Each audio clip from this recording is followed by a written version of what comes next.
parler des relations de confiance au village sous l'Ancien Régime. Alors j'ai commencé par chercher dans le dictionnaire la définition de confiance et je vous préviens que c'est la meilleure formule, c'est le dictionnaire. Moi, vous avez des gens qui s'appellent Wikipédia qui me récusent absolument le titre d'historienne. Alors je vais regarder dans le dictionnaire, je vois que ça correspond, je dis c'est des menteurs. Voilà, c'est comme ça. Par exemple, le mariage, vous savez ce que c'est que le mariage? C'est dans le dictionnaire, c'est l'union d'un homme et d'une femme. Cherchez le dictionnaire, c'est très très utile. Alors, je suis allée chercher la définition du dictionnaire de la confiance. C'est la croyance spontanée ou acquise en la valeur morale, affective, professionnelle d'une autre personne qui fait que l'on est incapable d'imaginer de sa part tromperie, trahison ou incompétence. C'est ça la confiance. C'est magnifique. Eh bien, je peux dire que la confiance est le fondement de la communauté villageoise qui va prospérer jusqu'à la Révolution. Alors, ça inclut bien sûr le Moyen-Âge, puisque c'est au Moyen-Âge qu'elle s'est développée et constituée, mais cette communauté villageoise, on la voit jusqu'à la fin de l'Ancien Régime, et la chute de l'Ancien Régime verra également la chute de la communauté villageoise. Pour qu'on croie dans cette communauté qu'il n'y aura ni tromperie, ni trahison, ni incompétence, eh bien il convient d'avoir un socle moral commun. Sinon, on ne voit pas comment on peut faire confiance si on n'a pas un socle moral commun. C'est-à-dire une même définition du bien et du mal, du souhaitable ou du pas souhaitable, de ce qu'il faut faire ou pas faire. Or, la communauté villageoise française, puisque c'est de celle-là qu'on parle, elle a un socle, c'est le christianisme, c'est le catholicisme. Toute la vie du village se fait autour de son clocher. La communauté villageoise, c'est d'abord une communauté catholique. La communauté, c'est la paroisse, et la paroisse, c'est la communauté. L'un se confond complètement avec l'autre. S'il faut 10 habitants pour faire une communauté, il faut 10 maisons pour faire une paroisse. L'église est le centre de la communauté. Elle est fortifiée et elle a servi de refuge avant la construction des châteaux forts. Parce qu'à la campagne, régulièrement, vous avez des nécessités de vous resserrer avec des armes, parce que passent des brigands ou des soldats en goguette. Enfin, la communauté, avant d'avoir des châteaux forts, elle avait son église pour se protéger, pour lui servir d'abri. Le clocher montre l'église et il porte la cloche qui marque les heures de la journée, les heures du travail et de la prière, de l'alarme ou de la délibération. On grimpe au clocher pour guetter l'approche de l'ennemi éventuel et la cloche sonne le tocsin. La cloche a une telle personnalité qu'on la baptise et qu'on lui donne des noms de saints. Et sachez qu'à la Révolution, à la Révolution et après, on a martyrisé les gens des villages en fondant les cloches prétendument pour faire des canons. En fait, c'était pour détruire la communauté. On ne touche pas aux cloches. L'église appartient tellement aux habitants qu'ils y tiennent leurs assemblées communales ou qu'ils y font la classe s'ils n'ont pas de maison d'école.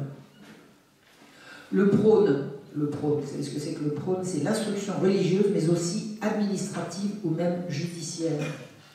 En l'absence de journaux, c'est au prône qu'on prend connaissance de l'actualité. C'est-à-dire que si vous voulez savoir ce qui se passe dans le royaume, vous venez écouter la messe. En écoutant la messe, vous aurez la gazette, une naissance, un mariage, la mort d'un prince, tout ça, ça se passe à l'église pendant la messe. Alors, il y a une chose importante à savoir sur la façon de fonctionner de l'Ancien Régime, on va croiser un petit peu les deux, à propos des filles qui cachent leur grossesse. Une déclaration du roi prescrivit en 1708 de lire au prône tous les 3 mois un édit de Henri II qui date de 1556 dans le but de prévenir les infanticides. Et ce prône exposait en termes très précis tous les actes et les excuses de leurs auteurs. C'est-à-dire que cacher sa grossesse, c'est cacher potentiellement un abandon ou un infanticide. Donc la loi exigeait que toute grossesse soit déclarée. Et on disait au prône, tous les 3 mois, on rappelait cet édit d'Henri II. Cet édit sera publié jusqu'en 1789. Il fut un temps où le pouvoir protégeait les enfants à naître. Alors, je sors de mon sujet, mais ça reste mon sujet. Je vous signale, parce que j'ai écrit beaucoup sur ces choses-là, que l'avortement en France est une priorité nationale. C'est pas moi qui le dis, c'est eux. Hein. Moi, c'est pas une priorité à moi, c'est la leur. Et elle sera bientôt constitutionnelle si ça continue, et apparemment c'est parti pour. Je reviens au prône. Le prône sera utilisé lors de l'expérience libérale de Turgot en 1774 pour faire connaître aux paroissiens les vérités physiocratiques qui provoquaient des émeutes. C'est-à-dire que Turgot, appelé au pouvoir par le jeune Louis XVI pour l'aider à résoudre le problème de la dette, en fait, il ne va rien faire dans ce sens-là, mais ça va être dramatique, Turgot va imposer la première expérience d'économie capitaliste ultra-libérale en supprimant la police des grains et en laissant le prix des subsistances suivre la loi de l'offre et de la demande. Ça va déclencher des émeutes dans tout le pays et c'est ça qui, à très court terme, va déclencher la révolution. Donc Turgot va tenter de se servir de l'Église pour réduire le nombre de fêtes chômées qui dérangent les employeurs. Parce que l'obsession de ces gens-là, c'est pas seulement de laisser le prix des subsistances grimper, c'est de supprimer les congés, de réduire le temps libre, de mettre la main sur la totalité de la vie des Français. Donc, on a décidé qu'il y avait trop de fêtes chômées, trop de fêtes religieuses, et Turgot a écrit à l'archevêque de Paris pour lui demander d'intervenir pour supprimer les fêtes, notamment le lundi de Pentecôte. Ça vous rappelle quelque chose? Voilà. Donc, il écrit à Monseigneur de Beaumont, archevêque de Paris, pour lui demander de supprimer le lundi de Pentecôte. Réponse de Monseigneur Christophe de Beaumont. Je ne sache pas, monsieur, que le peuple ne se soit jamais plaint lui-même des fêtes qu'il célèbre depuis tant de siècles et que vous le plaignez de célébrer. Ces fêtes existaient quand Colbert portait nos manufactures au plus haut degré de prospérité et rendait jaloux de l'industrie française les peuples voisins, sans en excepter ceux qui avaient secoué le joug des fêtes en même temps que celui de l'Église. Mais il parle des protestants. On prétendait qu'ils étaient plus malins parce qu'ils avaient supprimé énormément de fêtes. Vous êtes ennemis de toute espèce d'oppression, mais c'est dans ces jours de fête que le pauvre, affranchi de la rude servitude du travail, vient dans nos temples se placer à côté du riche, devant le trône du Père commun des hommes et se consoler du présent par les promesses de l'avenir. Donc Monseigneur de Beaumont a refusé de prêcher la fin du lundi de Pentecôte. Il faudra attendre un siècle, 2 siècles et demi pour qu'ils y reviennent. Le zèle religieux des habitants du village peut être plus grand que celui des prêtres. Il faut savoir que la France rurale est profondément, viscéralement catholique. À Langres, en 1775, l'évêque a accepté de supprimer le lundi de Pentecôte. Voilà, il y a des évêques qui ont cédé. Les habitants se soulèvent. Ils montent au clocher, ils s'attroupent autour du presbytère et forcent le curé à sortir, syndic en tête. Tout le village, en habit de fête, se rend à la messe le lundi matin. Peut-on faire confiance à ce Turgot? C'est la tradition qui peut l'emporter. En 1579, un curé a voulu interrompre une procession contre les deux des paroissiens.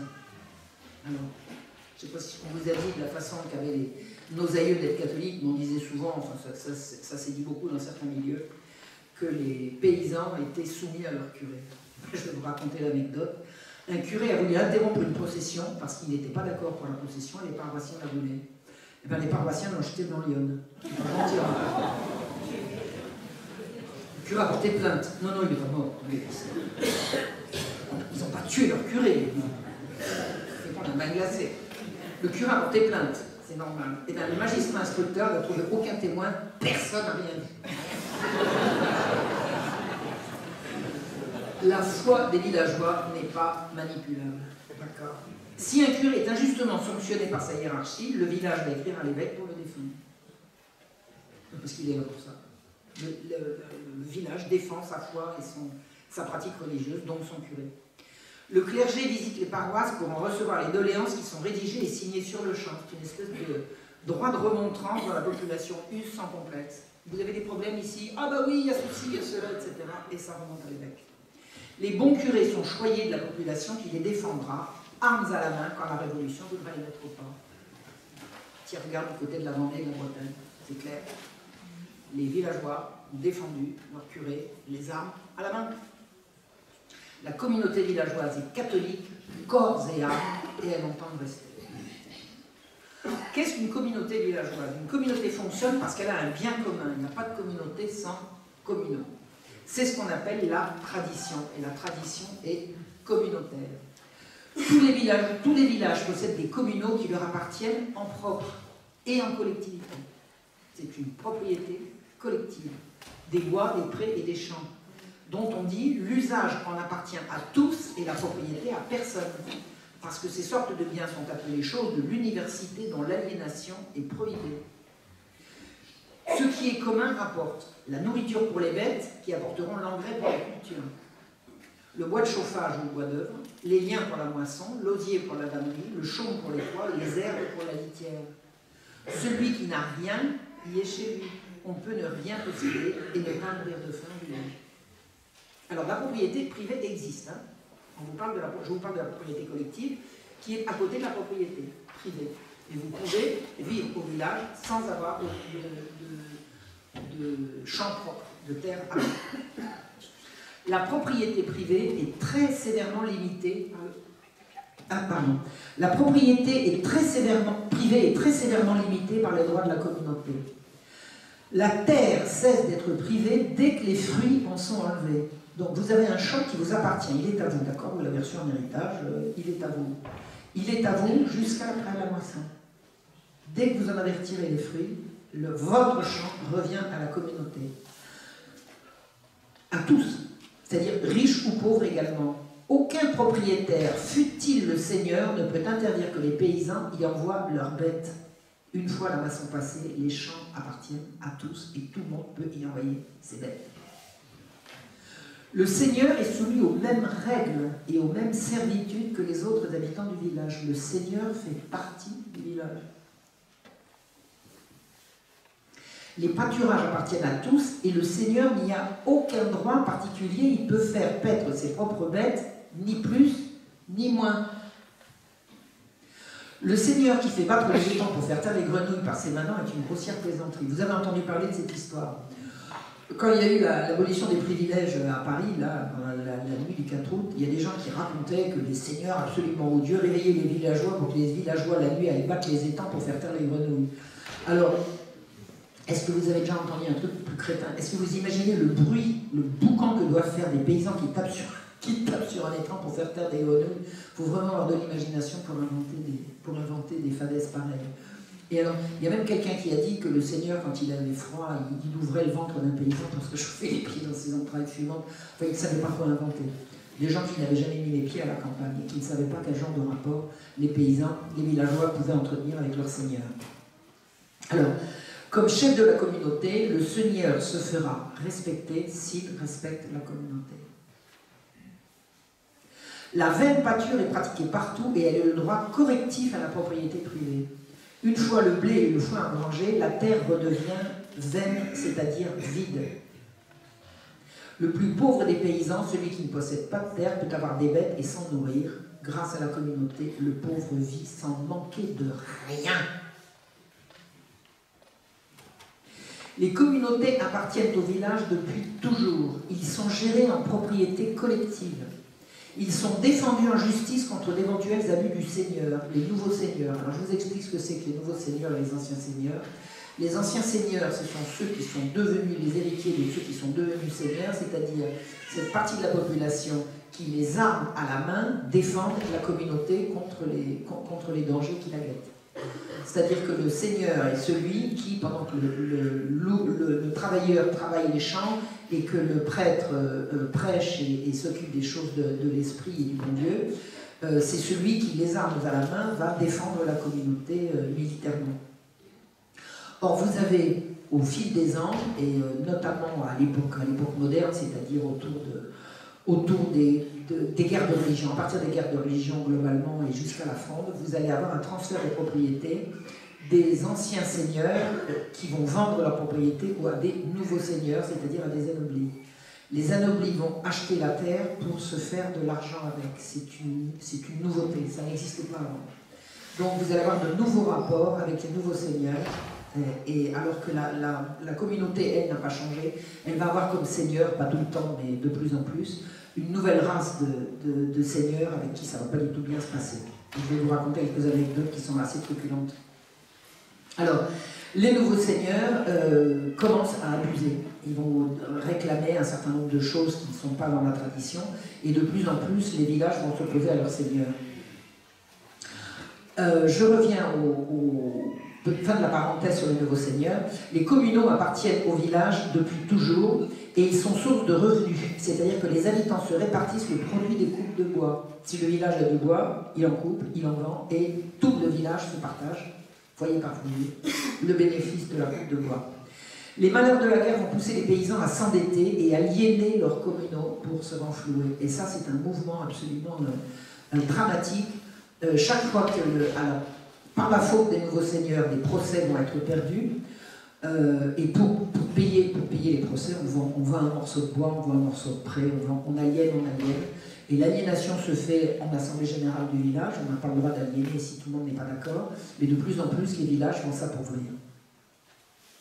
Et cette aliénation des communaux va être la cause du renversement de l'ancien équilibre communal. Donc c'est par l'effet de la guerre civile. Vous savez, la guerre est toujours fauteuse des pires troubles. En 1767, Louis XIV prendra des mesures autoritaires pour que les communautés puissent rentrer dans la propriété de leurs communaux aliénés. Ça, c'est quelque chose de très très mal connu émanant de Louis XIV. Il a fait de façon autoritaire, vous savez, quand il disait je veux et j'exige, ou alors j'interdis, c'était comme ça et pas autrement. Il a interdit que les communaux soient aliénés sans l'accord préalable de l'intendant qui était son représentant dans la province.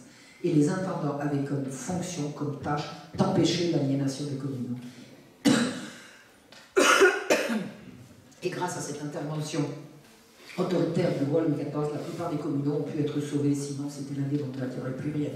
Et comme je vous le disais tout à l'heure, pas de communauté sans communaux, s'il n'y a plus de communaux, il n'y a plus de village. Il y aura un amas de paysans qui n'auront plus rien en commun et ce ne sera plus la même chose. Donc ce sera le début de la surveillance des communautés par l'autorité supérieure. L'autorité supérieure dans la province, c'est ce qu'on appelle l'intendant. Et l'intendant, il a des subdélégués qui sont les personnages avec lesquels les villages ont le contact direct. Alors, cette ingérence de l'autorité royale pour la défense de la communauté va mal tourner quand l'esprit des Lumières va atteindre les intendants. C'est-à-dire que les intendants, tels qu'ils ont été créés, obéissent au roi qui a la préoccupation que je vous ai dite concernant les communaux, concernant les villages. Et l'esprit des Lumières, ça va être le renversement, ça va être l'ingérence du libéralisme, de l'antichristianisme déchaîné. Et cet esprit des Lumières va petit à petit atteindre les intendants. Donc les intendants ne vont plus jouer leur rôle. Et comme ils vont avoir autorité sur les villages, c'est là que ça va mal tourner. Mais ça sera à l'époque de la Révolution. N'anticipons pas. En attendant, le roi protège la communauté paysanne contre les empiètements des nouveaux seigneurs qui ont acheté la terre pour s'enrichir, alors que la terre n'est pas là pour enrichir personne, elle est là pour faire vivre la communauté. Personne ne s'enrichit sur la terre, on vit de la terre, on ne devient pas riche. Les Lumières ne vont pas, alors les Lumières, je vous leur situe, c'est à partir de 1745, autour de la Pompadour, une clique de malotrus, parmi lesquels un certain Diderot, un certain Voltaire, un certain D'Alembert. Le pire des pires étant Voltaire, mais il n'a pas été le plus emblématique, il est le plus connu, mais il y en a eu d'aussi graves que lui, qui sont moins connus et qui ne vont pas arrêter de remettre en question idéologiquement tous ces acquis de siècles et de siècles de vie catholique à l'intérieur. Donc, l'esprit des Lumières va consister à faire de la terre une source de profit et à expliquer au roi que c'est bien. Alors, pour vous situer en deux mots, le roi, la dette du roi grossit d'année en année, elle est savamment orchestrée, le roi il n'est pas endetté parce qu'il dépense trop tout seul, c'est plus compliqué que ça. La dette est savamment orchestrée, et plus le roi s'endette, plus on lui explique que la solution à la dette, c'est on ne peut pas augmenter les impôts plus, on ne peut pas emprunter plus, donc la solution à la dette, c'est d'enrichir les producteurs, parce que quand les producteurs seront enrichis, le roi percevra plus d'impôts et il résoudra la dette. Ça n'a jamais été vrai, c'est une arnaque, c'est une imposture. Toujours est-il qu'on a fait croire ça au roi et qu'il a cru qu'il était souhaitable, Louis XV d'abord, Louis XVI après, souhaitable de laisser la bride sur le cou aux marchands et aux faiseurs de profit, et voilà, le malheur est arrivé comme ça. Tout le bouleversement viendra de là et partira de là. Alors, comment vit la communauté avec son seigneur? À votre avis, c'est la guerre ou la paix? Alors, il y a deux types de seigneurs. Il y a ceux en qui on a confiance, et là, vraiment, c'est le mot, et ceux en qui on ne l'aura jamais. Alors celui en qui on a confiance, c'est celui qu'on connaît, donc qui est le fils du fils du fils du fils du fils de celui qui est arrivé le premier pour défendre la communauté. Et puis la pièce rapportée, c'est le malotru, enfin c'est le type qui vient là pour s'enrichir. D'ailleurs on ne le voit jamais, ou rarement. Alors, le seigneur en qui on a confiance, c'est celui qu'on connaît.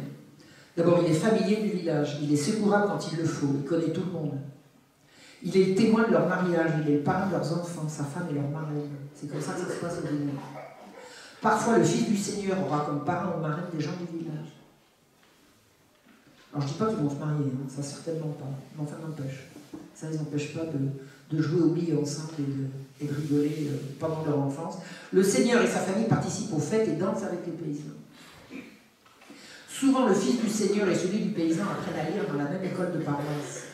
Attendez, si une paroisse a une école, à votre avis, combien de paroisses ont des écoles?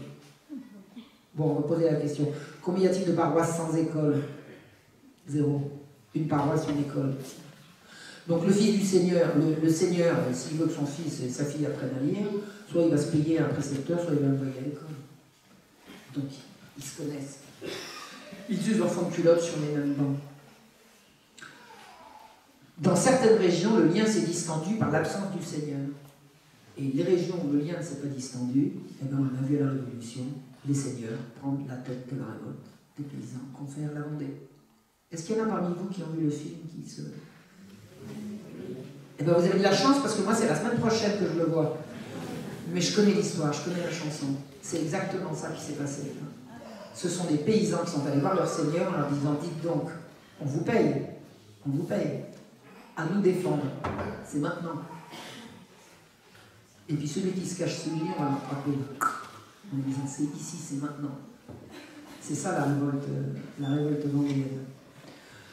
Pour revenir au village, le Seigneur est là pour défendre la communauté les armes à la main, et le bon Seigneur sera le Seigneur présent, celui qu'on connaît, et celui à qui on pourra faire appel en cas de nécessité. Or, si le Seigneur est odieux, il y a seule l'autorité supérieure, le roi et ses représentants, il pourra quelque chose. Il y a des seigneurs odieux, c'est pas ça qui manque. Il y en a aussi, je ne suis pas en train de dire que tous les seigneurs sont gentils, d'ailleurs, je n'ai pas dit ça du tout. Mais c'est ce que fera la centralisation monarchique, qui permettra, en cas d'abus d'un seigneur, de pouvoir en référer à une autorité supérieure. Et l'autorité supérieure, c'est le roi et ses représentants. Les grands jours d'Auvergne serviront à ça. Qu'est-ce que c'est que les grands jours d'Auvergne? C'est un tribunal envoyé par le roi Louis XIV en 1665, je crois, pour aller rétablir la justice contre les abus seigneuriaux qui ont découlé des désordres de la Fronde. La Fronde, ça a été 4 ans de guerre civile. Des seigneurs se sont comportés, notamment en Auvergne, dans d'autres endroits, mais en Auvergne, ça a été quand même particulièrement grave, à commettre des exactions abominables, à faire semer et à faire régner la terreur auprès des villageois. Le roi en a eu vent, parce qu'il a des ministres, que ces ministres l'ont bien informé. Il a constitué un tribunal qui s'appelle les Grands Jours, il l'a envoyé en Auvergne en disant « Allez rétablir l'ordre en mon nom ». Et c'est ça qui s'est passé. Alors il a coupé quelques têtes, il a fait raser quelques châteaux, et il a rétabli l'autorité contre les seigneurs abusifs. Et le roi est devenu populaire en Auvergne, je ne vous raconte pas comment. D'ailleurs, vous avez d'honnêtes seigneurs qui sont allés dire que maintenant, le roi était devenu tellement populaire à la suite des grands jours d'Auvergne qu'on ne pouvait plus rien dire à un paysan. On a dit, bien insolent, il dit, bah oui, c'est comme ça. Voilà, il ne fallait pas abuser de l'autre côté. Donc, sans autorité supérieure, le mauvais seigneur est une plaie. C'est une plaie. Parce qu'il n'y a que l'autorité supérieure qui peut le ramener à la raison. Le seigneur ne peut pas grand-chose quand le paysan refuse de t'enterrer. Ça, le seigneur qui dit c'est moi, je veux et j'exige, s'il n'est pas dans son endroit, il peut toujours essayer de faire plier le paysan, je lui souhaite bien du bonheur. Alors, par exemple, vous avez des nouveaux seigneurs qui demandent d'apercevoir d'anciennes redevances. Ben, le paysan, il va aller, il dit bon, montrez-moi où ça, vous avez trouvé ça où? Puis ils y vont en délégation, vous pouvez nous expliquer? Non, on n'est pas d'accord. Alors il va y avoir procès, il ne va pas y avoir procès. Je ne dis pas que ça peut toujours s'arranger comme ça, mais un seigneur qui veut faire céder les paysans, il faut qu'il se lève de bonheur. Et il faut qu'il ait des arguments. Ça ne se passe pas comme ça. Si la communauté est sûre de son bon droit, elle n'attend qu'un procès.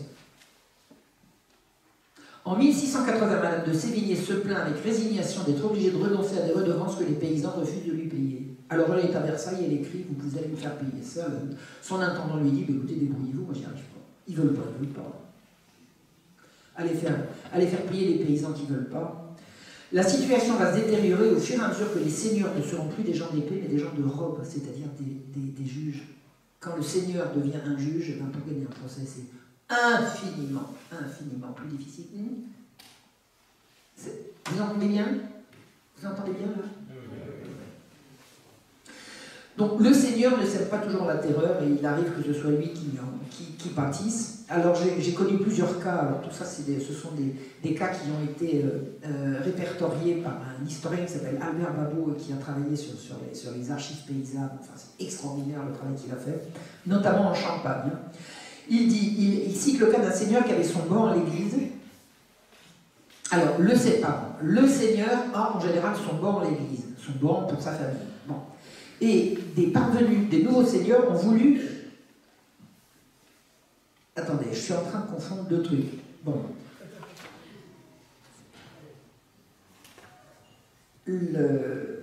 Voilà, un nouveau seigneur est arrivé, il a exigé d'avoir son banc à l'église comme l'ancien. Les paysans n'ont pas voulu. Il a insisté, il y a eu de la bagarre, finalement il a réussi à obtenir d'avoir son banc à l'église. Quand il est venu avec sa famille, les paysans lui avaient mis du suin dessus sur tout le banc et ils avaient mis de la cendre. Donc le seigneur est arrivé avec sa famille, ils se sont assis, ils ont glissé, ils se sont levés, ils ont vu qu'ils étaient tout crottés, tout dégueulasses. Ils ont été obligés de quitter l'église sous les lazis, enfin des hurlements de rire et tout, il n'est pas revenu avec son banc. Alors, il y en a un autre, il a exigé, quand il allait à la messe, pareil, c'est forcément un nouveau seigneur, ça ne peut pas être un ancien qui ait des prétentions comme ça. Et il a demandé au curé de le bénir spécialement. Il ne voulait pas lors de la bénédiction, lors de l'aspersion, au cours de l'aspergesme, il ne voulait pas être aspergé au goupillon comme les autres. Il voulait sa bénédiction spéciale à lui, pas en même temps que les autres. Alors le curé, il a dit ben d'accord, il a pris une queue de cheval, il l'a trempé comme ça, il l'a trempé, il a été obligé de quitter l'église, sa femme aussi, pour aller se changer parce qu'ils étaient trempés. Je vous raconte pas, les paroissiens pliés de rire. Alors je pense qu'il y a eu des sanctions, mais la première des sanctions c'est quand même lui, par le rire général que ça a déclenché. Je veux dire, un seigneur ne fait pas ce qu'il veut avec des paysans, les paysans ont quand même suraigu le sens de leur dignité, de leur bon droit et de ce que c'est que les bonnes manières. Ah, un jour, celle-là c'est la meilleure, un curé a refusé d'encenser le Seigneur séparément. Parce qu'au moment de l'encensement, lui voulait être encensé tout seul. Voilà, lui et pas en même temps que les autres. Donc le Seigneur l'a poursuivi en justice pendant 26 ans. Il y a eu 5 arrêts successifs qui ont obligé le curé à obtempérer. Il n'a jamais voulu obéir. Si, il a obéi au bout de 26 ans et au 6e arrêt. Je pense qu'il devait être Kakoshi. Là, il a dit bon, voilà, d'accord, c'est une idée. Donc le Seigneur fait pas ce qu'il veut avec les vignes joints. Qui dirige la communauté? Ah, qui dirige la communauté? Eh bien c'est la communauté. La communauté dirige la communauté. Elle se gère elle-même. Nous sommes dimanche, sortie de la messe. Tout le monde va à la messe. Vous savez comment on calcule le nombre d'habitants d'un village? On compte les gens qui sont à la messe et on demande au curé qui est malade et mourant. On additionne et on a 1000. Tout le monde se retrouve à la messe. Tout le monde est en habit de fête. Les hommes, les femmes et les enfants à la sortie de la messe rejoignent les domiciles pour s'occuper du repas. Et les hommes s'assemblent autour de l'arbre. De l'arbre, comment appelle-t-on ça? C'est une artès, comment s'appelle la partie de l'église, l'arrière de l'église qui n'est pas... C'est ça. Donc on se... Si le temps s'y prête, ça sera sous l'arbre. Hein. Regardez, dans énormément de villages, vous avez même une murette autour de la petite place de l'église. Donc on va délibérer sous cet arbre, c'est devant l'église, hein, c'est à côté du cimetière, c'est pas dans le cimetière, mais c'est devant l'église, et on va délibérer et voter les décisions qui concernent le village. Alors les hommes sont là, non pas comme personne, mais comme chef de famille. Un homme ne se représente pas, c'est pas un homme, une voix, c'est une famille, une voix. Donc c'est les hommes qui représentent la famille. Mais si le mari est mort, ah ben c'est la femme. Eh oui, il y a des femmes qui votent, bah ouais, tiens. Je comprends qu'il y ait des femmes qui votent. Il suffit qu'elle soit chef de famille. Et c'est quoi un chef de famille? Ben, quand il n'y a plus un chef, il y en a une chef, puis c'est tout. Les personnes discutent. Donc une veuve devenue chef de famille sera présente. Et elle délibère et elle vote comme les autres. On peut être aussi électeur célibataire si on est inscrit sur le rôle de taille. Être inscrit sur le rôle de taille, c'est payer soi-même la taille personnelle, c'est l'impôt personnel. Donc si on est célibataire et qu'on est inscrit sur le rôle de taille, ça veut dire qu'on n'est pas inscrit sur le foyer de ses parents. Donc on va voter, on représente, vous savez, une famille monoparentale sans enfants. C'est-à-dire vous représentez un feu en étant célibataire. Et puis après, vous allez vous marier et le feu va grandir, mais voilà, vous êtes là comme représentant d'un feu, le vôtre. Tout le monde doit être là à l'Assemblée Générale. L'Assemblée Générale a été annoncée de maison en maison, de porte en porte et au son du tambour. Puis le curé l'a annoncée au trône. L'Assemblée Générale, personne ne peut ignorer qu'elle a lieu. Alors c'est pas tout le temps, hein, c'est quand il y a besoin. La réunion doit se faire dans un lieu accessible à tous, en plein air autant qu'il est possible. Quand il pleut ou quand il neige, on trouve autre chose, mais en plein air, dans le milieu le plus ouvert possible. Sinon, on se réunit dans l'école, dans la halle ou même dans l'église. Quand l'église ont des porches, on s'y retrouve, et l'église est en fait la véritable maison commune du village. Alors maintenant, qu'est-ce qu'on va décider à l'Assemblée Générale des Habitants? Eh bien, il faut être au moins 10 pour que la délibération soit valide. Dans les villages d'Ancien Régime, 10, c'est quand même vite atteint. Au-dessous de 10, on est une réunion particulière. On ne peut pas nommer un procureur. S'il s'agit de voter d'un emprunt, on va vouloir au moins les 2/3 des voix. Il faut être résident du village depuis 1 an pour participer. Éventuellement, le village peut absorber éventuellement de nouveaux habitants. Ben, au bout d'1 an, vous allez participer aux délibérations.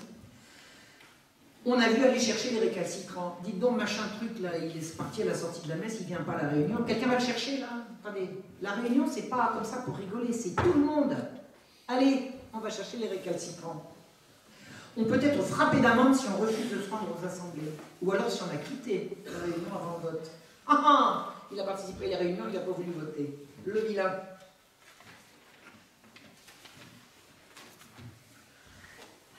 L'amende peut doubler ou tripler en cas de récidive.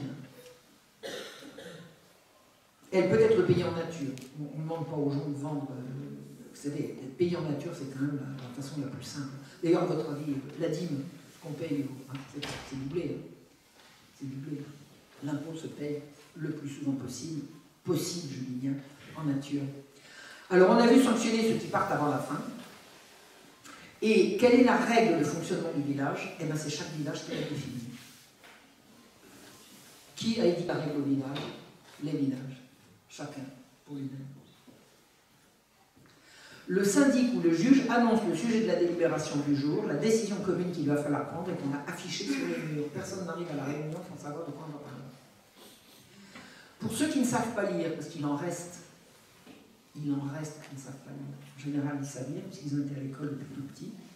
Ça a été de toute façon annoncé au prône. Donc, tout le monde est au courant de ce qui va se passer à l'Assemblée Générale des Paysans. S'agit-il d'élire un agent ou un nouveau syndic, de parler impôts, écoles, réparations diverses? C'est ici qu'on va délibérer. Et tout le monde a la parole. Alors, on écoutera particulièrement les anciens, mais ils n'auront pas une voix de plus. On va les écouter pour avoir leur avis, mais ils n'auront pas une voix de plus au moment du vote. Après délibération, on votera à haute voix. L'illettrisme d'une partie des habitants interdit le vol d'un bulletin secret. Tout est ouvert et à la portée du plus simple. C'est la règle de base. On peut décider de faire un procès au seigneur qui a commis un abus. Alors on n'hésite pas si on est sûr de son bon droit, mais on peut le perdre ou le gagner contre le seigneur. Aucune loi ne définit ce fonctionnement. On a toujours fait comme ça, alors on continue. Ces assemblées remontent à la nuit des temps. Elles se font autour d'un juge ou d'un syndic qui y préside. Le juge énonce le problème à régler ou la décision à prendre. Chacun prend la parole pour dire ce qu'il pense. S'il s'agit d'une décision grave comme d'intenter un procès, la communauté peut rester en justice en son nom propre.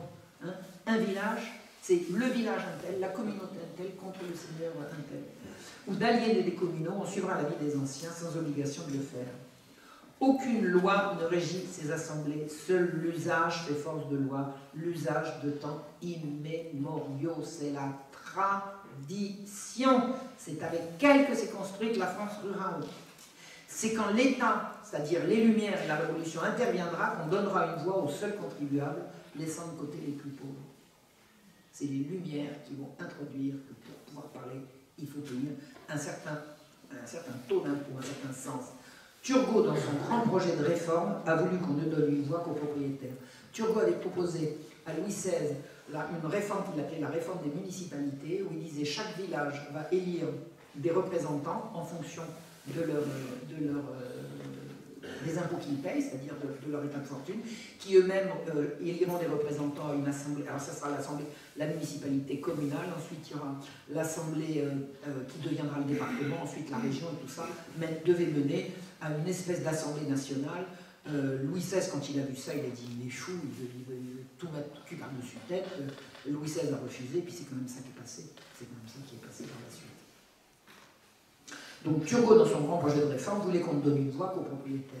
Alors que le principe de la communauté villageoise, c'est que le plus pauvre, le plus bête, il a une voix au même titre que les autres, parce qu'il habite là et qu'il travaille là. Alors il y a une élection d'un syndic, et le syndic sera le représentant de la communauté vis-à-vis des autorités. Quand le village va aller voir l'intendant, ben c'est le syndic qui va aller représenter le village. Le syndic, il a été élu, il n'a aucun pouvoir, aucun prestige et aucune prérogative. C'est une charge, syndic.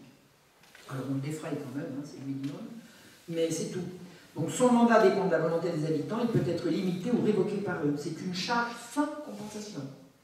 Le syndic est juste défrayé pour ses déplacements en ville, et personne ne se bat pour devenir syndic. Et quand vous avez été élu, ben vous vous y collez. On a voté pour vous, vous y allez. Allez, en avant marche. Il est élu à haute voix et à la majorité. Il n'y a pas de règle. Comment se fait essayer un syndic? Ben, ici comme ça, là-bas comme ça, et là-bas autrement. Chacun fait sa loi. Voilà comment fonctionne le village. Dans un village de Bigorre, tous les habitants se réunissent à l'église quand il y a des décisions un peu difficiles à prendre. Tous les habitants se réunissent dans l'église et on leur distribue des grains de millet blancs parmi lesquels se trouvent 4 grains noirs. Alors à l'aveugle, ceux qui reçoivent les grains noirs vont nommer les magistrats municipaux. Ça s'appelle le tirage au sort, cher à un certain Étienne Chouard. Je lui racontais ça, il n'en revenait pas. Il a cru qu'il fallait l'inventer. Non, ça marchait comme ça. L'autorité royale a validé le processus. Et tirage au sort. Tirage au sort de 4 personnes qui vont parler pour les autres. Pourquoi pas? Donc le syndic, il est le mandataire des habitants, il préside l'assemblée, il dépense les deniers de la communauté, il rend compte de sa gestion aux habitants et aux subdélégués. Alors le subdélégué, c'est le sous-intendant. Hein. Chaque intendant a au moins 4 subdélégués, je crois. Donc le subdélégué, c'est celui qui a le rapport direct avec le village. Donc le syndic soutient les procès du village. Il est l'un des gardiens des papiers et des archives conservés à l'église et renfermés dans un coffre dont il a la clé. Il informe l'intendant des problèmes du village, épizooties, état des chemins, invasion de chenilles, etc. C'est lui qui va raconter à l'intendant si le village a des problèmes. Il veille au tirage au sort de la milice. Alors le tirage au sort de la milice, c'est la milice, c'est l'ancêtre du service militaire. Quand le roi avait besoin de soldats, il envoyait des agents tirer au sort dans les villages des jeunes qui iraient se battre pour le roi. Donc ça se faisait par tirage au sort et le syndic est celui qui s'occupe du tirage au sort. Si vous voulez, je vous raconte le service des armes sous l'Ancien Régime, c'est tout un sujet, je ne peux pas revenir dessus. Je l'ai étudié également, vous seriez surpris. Vous seriez surpris, vous n'en reviendriez pas. Donc il organise également la corvée royale et le logement des gens de guerre de passage. Alors la corvée royale, la corvée est quelque chose qui a été dénoncé à la Révolution comme étant abusif, et c'était devenu abusif, mais c'est simplement un impôt en nature. Qui va payer les routes? Qui paye les routes aujourd'hui? C'est nous-mêmes, c'est nos impôts. Ben, à ce moment-là, ça se paye en journée. C'est ce qu'on appelle la corvée. Maintenant, l'école au village. Les sacrifices que la communauté s'impose pour l'instruction de ses enfants sont considérables. Considérables.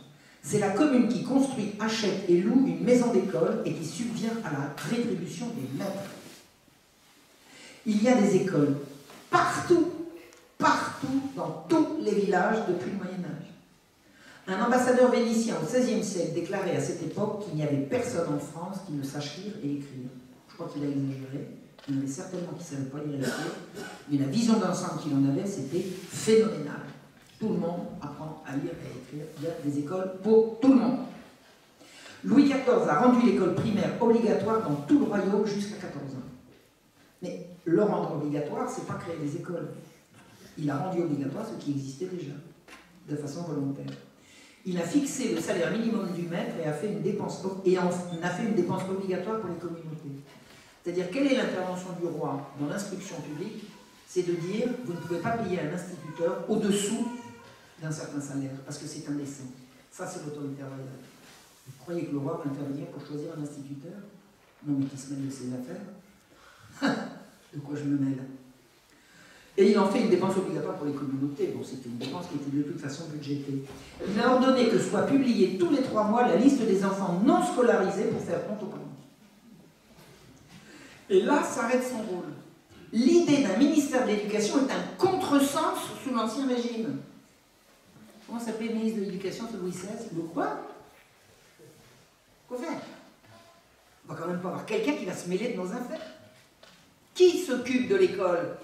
La communauté. Elle est là pour ça. Le zèle des évêques n'est pas moindre que celui du roi. Ils exhortent leurs curés à prêcher l'école en chair pour toutes les paroisses, pour tous, riches ou pauvres. C'est l'Église, l'État et la communauté qui concourent à la nomination des maîtres. L'Église forme les maîtres. Un maître, il faut que ça aille à l'école des maîtres. Donc c'est l'Église qui s'en charge. Elle les approuve et les surveille.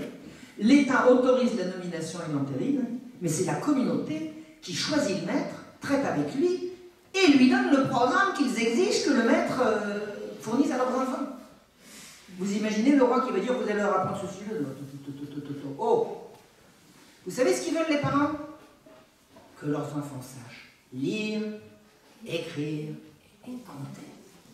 Plus le latin, je vous expliquerai pourquoi. Jusqu'à la Révolution, c'est l'Assemblée générale des habitants qui nomme les maîtres. Un curé écrit. Le 17 présent du mois, sur l'invitation d'un des syndics, j'ai annoncé au prône de ma messe paroissiale qu'il y aura le dimanche suivant, 26 aussi du présent mois, une assemblée générale des habitants à l'effet de procéder à l'élection d'un maître d'école et que tout et un chacun des habitants était prié de présenter les sujets qu'il croirait capables de remplir le rectorat de sa paroisse. Un rectorat, le recteur d'école, c'est le maître. Donc, si vous connaissez quelqu'un qui est susceptible de devenir un bon maître d'école, soyez gentil de le présenter. On a mis des affiches en ville pour dire qu'on cherche un maître dans tel village. Et croyez-moi, c'est pas si facile, parce que les bons maîtres, ça s'arrache. Donc on cherche, on fouille, on cherche un maître d'école. On demande au curé d'examiner les candidats. Parce que le curé, on sait que lui, il a l'instruction pour ça. Et on le fait aussi examiner par une commission des habitants les plus instruits, et par des notables. Mais on a un maître d'école, vous venez nous aider, on va regarder, on va lui poser des questions. L'élection du maître, qu'on appelle le recteur d'école, a lieu à haute voix. S'il y a des réclamations, on demande l'arbitrage de l'intendant et on convoque une nouvelle assemblée.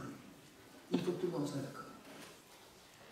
La nomination du maître est donc sous la responsabilité exclusive des habitants, une fois pris tous les avis des personnes compétentes. Il est impensable qu'aucune autorité ne l'impose, ni le roi, ni le député. On va rédiger un acte, d'abord encore débattu et consenti par l'Assemblée. C'est un contrat d'embauche du maître, régi comme un bail 3, 6, 9, à la volonté des parties. C'est comme ça. On fixe le salaire. Alors, je vous ai dit que le roi a imposé un salaire minimum, une espèce de SMIC. On fixe également les avantages, l'exemption de ceci, de cela, la jouissance des communaux, tout ça, ça va être marqué. Et on détermine ses services. Par exemple, outre la classe, on peut demander au recteur d'école de sonner les cloches, de conduire l'horloge, d'assister le prêtre dans l'administration des sacrements, de tenir le greffier lors des réunions, des choses comme ça. S'ils sont d'accord, ça se fera comme ça, et ça sera marqué dans le contrat. Le traité détermine la nature de l'enseignement, le nombre des classes et la durée des vacances. C'est dans le contrat du maître, ça. L'école fonctionne essentiellement en hiver. Vous vous êtes des paysans, je vous raconte pas pourquoi. Le matin, on commence par la messe. On est une communauté chrétienne, ou on ne l'est pas. Ensuite, lecture, écriture et arithmétique. Et lecture du latin. À votre avis, est-ce que c'est comme prétendait Voltaire, pour en faire des clercs censurés? C'est pour aller pouvoir lire dans les documents. Si on ne connaît pas le latin, on risque de passer à côté d'informations intéressantes au village.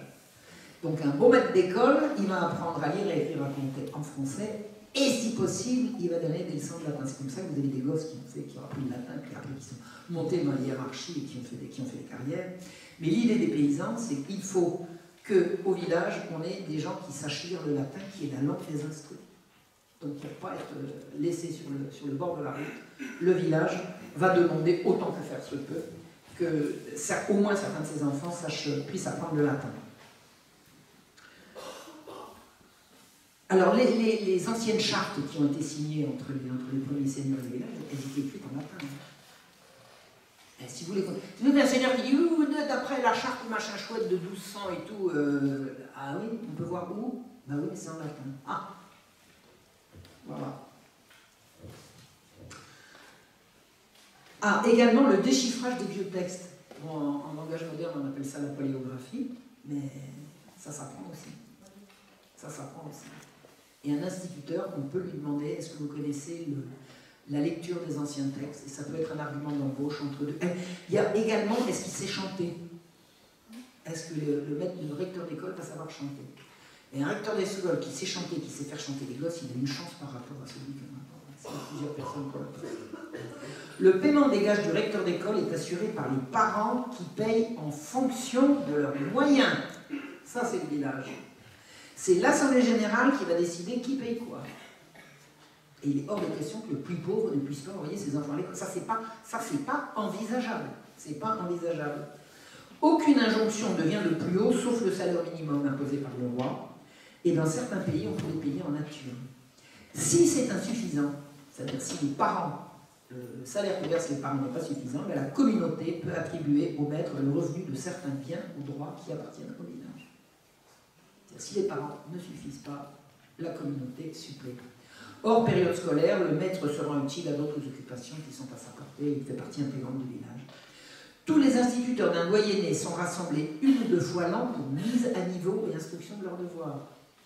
Hein? Inspection d'académie, il n'a rien inventé. Hein? Ils étaient interrogés par les évêques ou les archidiacres qui faisaient des tournées et interrogeaient aussi les enfants. Hein? S'il y avait des plaintes, c'est là qu'on les entendrait. Et s'il y a des plaintes, et ça peut arriver, les habitants vont vouloir le chasser. Et s'ils refusent de déguerpir, on s'adresse à l'autorité pour l'obtenir, et hop, on vient saisir le fautif. Les maisons d'école. Alors, soit elles sont données par les seigneurs, ou les curés, ou quelques personnes généreuses.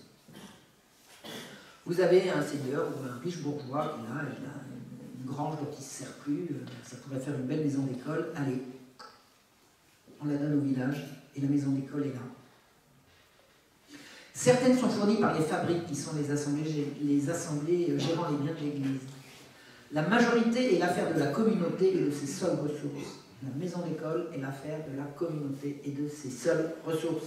L'État n'intervient pas. L'intendant n'intervient que pour le devis des adjudications ou l'approbation de travaux, par exemple. Les habitants s'imposent de lourds sacrifices pour les édifier avec peu de moyens. On ne soupçonne pas les efforts qu'ont déployés les villages pour l'instruction de leurs enfants. L'instruction dans les meilleures conditions possibles. Donc l'école fut l'affaire de la communauté d'habitants, qu'ils soient parents ou non. Qu'ils soient parents ou non. L'école a dérangé les Lumières qui n'ont eu de cesse de demander qu'on les limite ou même qu'on les supprime. Je vais vous citer un de mes petits camarades que j'aime le plus, il s'appelle Voltaire, il écrivait le 28 février 1763, accrochez-vous. Je vous remercie, écrit-il à la Charité le 28 février, de proscrire l'étude chez les laboureurs. Moi qui cultive la terre, alors vous imaginez Voltaire penché sur la glèbe, ce qu'il appelle cultiver la terre, c'est avoir des paysans qui le font pour lui. Moi qui cultive la terre, je vous présente requête pour avoir des manœuvres et non des clercs tonsurés. C'est-à-dire que la revendication de Voltaire en 1763, c'est qu'on arrête d'apprendre aux villageois.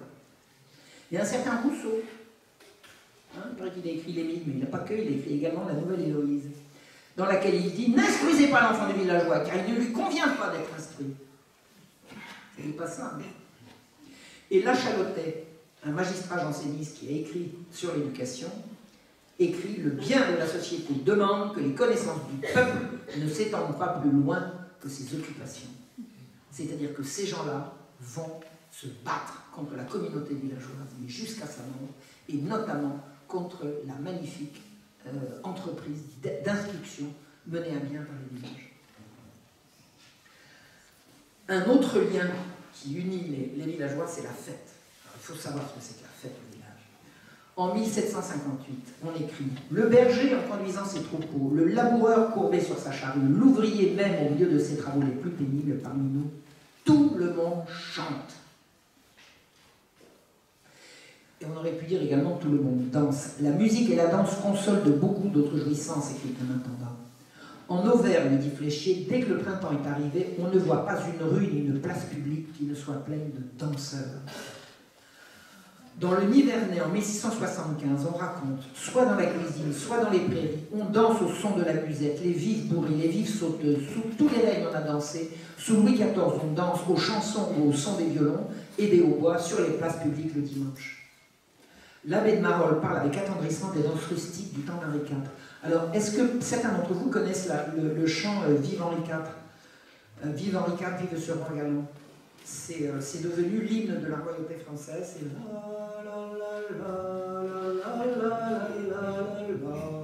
C'est devenu un hymne absolument somptueux qui a été orchestré par Tchaïkovski. Enfin, c'est une merveille. À l'origine, c'est une danse villageoise qui a été faite en l'honneur d'Henri IV et qui est devenue l'hymne de la royauté. C'est parti du village. C'est magnifique. Il n'y a de fête de village, écrit Étienne Pasquier, où l'on accompagne la fête du saint paroissial de danse et de banquets. À Lagny, le jour de la Pentecôte, on célébrait les jeux floraux. Avant de se rendre à l'église, le peuple allait cueillir des rameaux dans les bois et se livrait dans la journée à une infinité d'exercices plaisants. Les fêtes de village variaient selon les provinces et les prétextes n'y manquaient pas. Fêtes religieuses, fêtes paroissiales, fêtes agricoles. Feux, danse, jeux, banquets, tout est bon, on fait la fête. Et moi qui habite également dans un village, je ne suis pas agricultrice comme vous, mais j'habite dans un village, il y a au moins 3 ou 4 fêtes par village par an. Il y a toujours un prétexte pour faire la fête. Enfin, un prétexte, une raison, hein. Les mauvais coucherons ont beau tenter de les interdire pour cause de moralité publique, l'immense majorité des paysans avaient des mœurs régulières. Ils recevaient l'instruction religieuse, ils avaient la foi, le sentiment du respect et de l'amour du travail. Donc les fêtes omniprésentes n'ont jamais représenté aucun danger pour la morale chrétienne familiale en cours. Parce que vous avez des mauvais coucheurs qui ont dit « Ouais, de toute façon, les fêtes, c'est des antichambres de la débauche. » Non. Non. Voilà. Il faut arrêter avec ça. Qu'est-ce qui a vu la fin des communautés? Ben, c'est le progrès. Le progrès a vu la fin des communautés. Voltaire, en 1769, désireux de dénoncer l'oppression subie par les paysans de la part des évêques qui régissent le carême, parce que tout était bon pour dire du mal de l'Église, il disait « Est-il quelqu'un qui ignore que nous ne mangeons jamais de viande? Peu d'entre nous ont la consolation d'un bouillon gras dans leur maladie. » Fin de citation. Comment croire à une paysannerie mal nourrie et penchée sur la glèbe, soumise à son curé et terrorisée par le Seigneur? En fait, les ressources de nourriture du paysan sont infinies. Infinies. Faire croire que les paysans ont faim, c'est une aberration. Vraiment, une période de guerre, de catastrophe, mais c'est transitoire, ça dure quelques semaines. Ça n'a jamais duré au-delà. Donc, les ressources du paysan sont, à part le pain, il y a aussi les châtaignes et toute une variété de pois, de fèves, de haricots. Personne n'est trop pauvre pour n'avoir pas quelques porcs. Les porcs retournent la terre pour manger les racines, ou on les envoie dans les bois qui nettoient de toutes les jeunes pousses et des glands. Qui c'est qui nettoie les sous-bois? C'est les cochons. Après les cochons, on les mange. Le savoir du paysan est toujours plein de viande de porc. Et son cellier a du jambon fumé. Sa soupe au pain, évidemment, connaît le lait, le beurre, la crème, le fromage, le lard, les légumes d'hiver, le chou, l'oignon, la ciboule, l'ail, la laitue, la bête, le cresson, l'endive, le persil, la rue. Attendez, c'est quoi ça? Le paysan mange des racines? Ah bah oui, des carottes, des navets, avant l'arrivée de la patate. Moi aussi, je mange des racines, moi aussi. Les arbres donnent les fruits, les pommes, les noix, les noisettes. Qui n'a pas des poules dont on consomme les œufs une fois l'an, les œufs tous les jours et la viande une fois l'an? On boit du cidre, du vin, la bière, on brasse. Mais vous croyez que ça vient d'où la gastronomie française? Faire croire que le paysan ne mangeait pas de viande est une plaisanterie, une mauvaise plaisanterie. Comment en même temps reprocher au clergé de lui interdire pendant le carême d'ailleurs? Ça me paraît une contradiction. La profession de boucher était florissante, il y en avait plusieurs par village. Pendant le carême et tous les vendredis, on s'en abstient. C'est le jour du poisson qu'on va pêcher dans les étangs et les pièces d'eau disponibles. Incidemment, les grandes réformes qu'auront amenées les gens des Lumières, ça va être d'assécher des marais malsains. Malsains. Vous savez pourquoi ils ont asséché des marais? Pour faire de la terre à blé. Parce que le blé est devenu une marchandise avec laquelle on va pouvoir s'enrichir. Au lieu avec le blé pour le pain du peuple. Et les marais malsains, quand on les aura asséchés, on n'aura plus de poissons. Et on n'aura plus de canards, on n'aura plus de tous ces oiseaux et ces poissons qu'on pêche ou qu'on chasse. Le blé qu'on vendra pour s'enrichir au lieu de le vendre au marché le plus proche. La condition pour manger bien au village est d'avoir de quoi nourrir ses bêtes et d'avoir accès aux poissons et aux oiseaux des étangs. La modernité, en faisant reculer la communauté, en clôturant les champs et en faisant la guerre à la vaine pâture, va faire reculer l'abondance qui était la sienne au temps de la communauté solidaire. Toutes les attaques des Lumières vont consister à dire arrêtez avec tous ces communaux, faites pousser de la terre à blé, clôturez les champs, arrêtez avec la vaine pâture. Tout ce qui faisait la communauté paysanne va être attaqué par les gens des Lumières, attaqué. Et on va faire croire. On va faire croire au roi que c'est la paysannerie qu'il demande. Vous savez, l'arnaque, elle est assez simple. Vous avez un gars comme Voltaire qui dit « moi qui cultive la terre ». Pourquoi? Parce qu'il est propriétaire terrien, donc il vit les produits de la terre. Et il suffit de multiplier ça par un certain nombre de régions et on va faire remonter au roi que les gens qui cultivent la terre réclament que. Et l'arnaque va être là. Hein. L'abondance de l'alimentation est tributaire de la possibilité de nourrir ses bêtes gratuitement sur toute la partie commune du village. Or, les Lumières vont réduire les communaux. Réduire. Le recul de la communauté verra automatiquement l'appauvrissement des pauvres et le recul de la résistance alimentaire. Et si, à la veille de la Révolution, la paysannerie s'est appauvrie, c'est depuis l'éruption des Lumières et pas avant. C'est très exactement concomitant. Au moment de la Révolution, 30 ans de progrès ont introduit la fin au milieu de l'abondance, et entre le début des Lumières et la Révolution, on estime que la paysannerie a perdu 80% de son niveau de vie.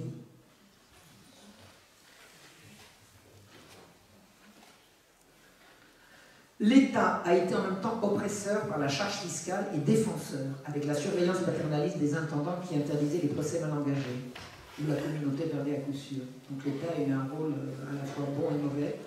En prenant sous son aile les communautés, le roi a préparé leur mort.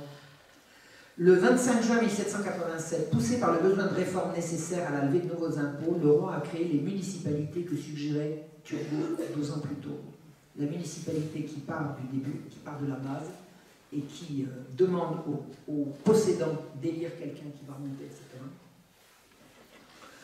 Donc, ces municipalités vont remplacer le régime totalement démocratique des assemblées générales. Le seigneur et le curé en font partie de droit. J'ai dit démocratique. Je vais le redire. La démocratie, c'est le gouvernement du peuple, par le peuple. Ben, c'était ça la communauté villageoise. Sauf que le mot a été utilisé pour dire l'inverse. Donc quand on dit démocratie, il faut spécifier. Là, si je dis les communautés villageoises elles étaient carrément communistes. Ben oui. Sauf que quand on entend communiste, on entend autre chose. Un jour, on reviendra au vrai sens des mots. Je pense que la révolution, il y a une révolution à faire, en rendant aux mots leur sens véritable. La communauté villageoise était communiste et démocratique. On l'a remplacé par le progrès. Donc, à la veille de la Révolution, les communautés villageoises qui ont conduit la vie des paysans depuis des siècles sont abolies et remplacées par des municipalités aux mains des possédants. La seule protection des plus humbles dépendra de la présence des curés à ces assemblées, mais l'hystérie antichrétienne de la Révolution chargera de les éliminer. Et la paysannerie va perdre tout ça, tout son mode de fonctionnement, tout ça, ça va s'effondrer.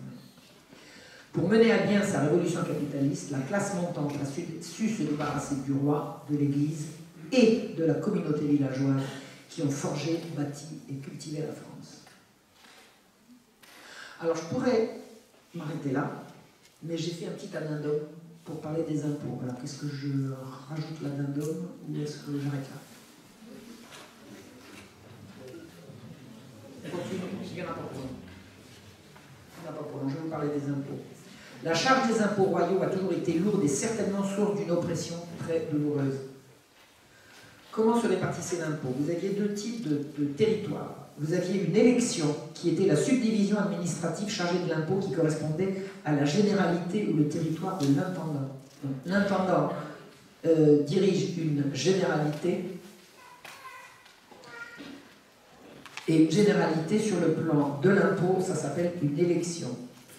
L'élu est l'agent de l'élection. C'est lui qui va recouvrer la taille qui est le plus lourd impôt. Se faire exempter de la taille, c'est un sport national. C'est resté un sport national, on n'appuie plus à la taille, mais ça reste quand même un sport national. Le sujet est extrêmement complexe compte tenu de l'évolution de la seigneurie qui toujours tentera d'échapper à l'impôt. Le village se gère lui-même et décide de la somme de la répartition et de l'usage de ses charges communales. Donc on parle bien des charges qui incombent au village et dont il a lui-même la responsabilité. Mais l'impôt royal, lui, est déterminé et utilisé sans le consentement du village. Il ne va cesser d'augmenter jusqu'à devenir insupportable. La taille royale, c'est l'impôt sur la personne, est très lourde et c'est elle qui fait venir les sergents qui prennent le plus clair des profits. Les élus font des impositions en mai, les élus, donc les représentants de l'élection, ils font les impositions en mai, ils envoient les rôles en juillet, et l'année fiscale commence le 1er octobre. Les recouvrements commencent dès le début du battage. Il faut donc répartir le montant de l'impôt qui est tombé sur le village, et c'est la communauté qui va se charger de le répartir. L'assiette est faite par des asséeurs pris à tour de rôle parmi les habitants. Et ils sont nommés devant le juge seigneurial.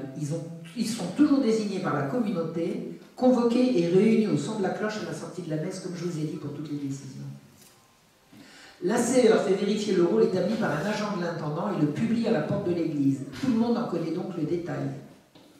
Toutes les mutations survenues depuis l'année précédente sont déclarées publiquement et les réclamations sont entendues.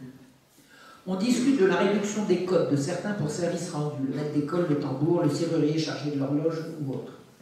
Mais ces réductions devront être validées par l'intendant. La répartition de l'impôt tiendra compte du résultat d'enquête sur le nombre de feux, la gelée, la grêle, l'incendie survenus pendant l'année. Le sport local consiste à cacher son aisance pour ne pas trop payer, de là l'image bien connue du pauvre paysan qui se plaint tout le temps. Ben oui, pour ne pas payer d'impôt, qu'est-ce qu'on raconterait pas? L'assiette, alors écoutez bien, parce que ça c'est une explication également de la fracture du monde rural, l'assiette frappe les résidents et non les propriétaires. C'est-à-dire que le seigneur qui a acheté la seigneurie et qui réside en ville ne paye pas l'impôt. Pas bête.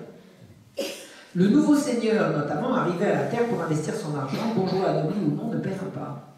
Alors que l'ancien seigneur, il habite là. Donc il paye. Le nouveau seigneur provient donc du village, donc il ne partage pas les charges. Donc, comme les charges sont collectives, celui qui ne réside pas, il laisse sa part à répartir entre tous les autres. Une fois déterminée l'assiette, il faut collecter. Qui c'est qui va aller chercher l'argent chez les paroissiens? La charge est impossible à remplir car il faut faire payer ses voisins. Et on est responsable sur ses biens de la collecte. Personne ne veut que ça. C'est une plaie, il est impossible d'être impartial. Eh bien, il faut le faire quand même. Et il faut que ça tombe sur la tête de quelqu'un. Dans certains villages, il n'y a plus de main ouvrier, les plus gros taillards sont partis se faire imposer en ville pour échapper à ça. Et la charge se répartit sur d'autant moins de gens. C'est une plaie. Plus le village est appauvri, plus il doit payer, car la charge se répartit entre ceux qui restent. Il y a divorce entre impôts et ressources effectives. Mais injuste ou pas, il faut payer. Et au village, tout le monde sait qui paye quoi. Mais, au milieu de cet océan d'injustice, c'est très très dur. Les problèmes de recouvrement d'impôts sous l'Ancien Régime, c'est très dur. Tenez-vous bien, il est interdit de saisir l'outil de travail du paysan. On ne touche ni à ses bœufs, ni à leur domicile, les lits, les vêtements, les portes et les fenêtres. Il est interdit de saisir le bœuf d'un paysan, quelle que soit sa dette. L'impôt sera toujours injuste, aucune réforme n'aboutira jamais, et toujours ce sont les plus petits qui paieront le plus. Est reconnu. L'énormité de la charge fiscale fut plus que douloureuse à la paysannerie qui toujours paiera, et la paya d'autant plus qu'il y avait de plus en plus d'exemptés. Mais toujours la communauté des habitants participa activement à sa répartition, qui n'aurait pu se faire en son absence. Eh bien, dites-vous que même au pire moment de l'Ancien Régime, jamais les Français n'ont payé autant qu'ils payent aujourd'hui.